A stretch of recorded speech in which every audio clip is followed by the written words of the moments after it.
A ju përgjigjen 3 pyetjeve që bëhen në natën e varrit? Kush?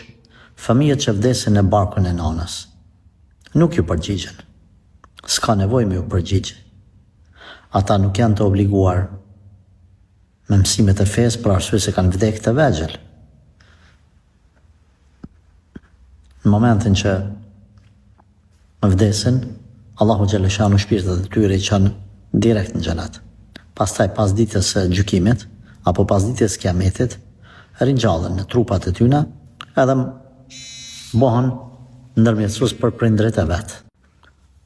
Pra po kthehen prapë në pyetje. Ata në ditë kiametit Allahu xhalli ringjall edhe mundohen ban sebeb inshallah taala me marr babën në xhenet. Po nuk do të thonë që detyrimisht çdo babë edhe nën shkon në xhenet me ndërmjetësimin e fëmisë. Jo.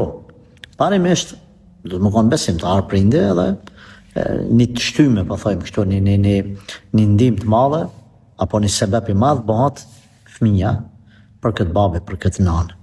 Mirë, po këtyre 3 pyetjeve nuk i përgjigjen fëmijët në natën e vorrit. Elhamdulillah.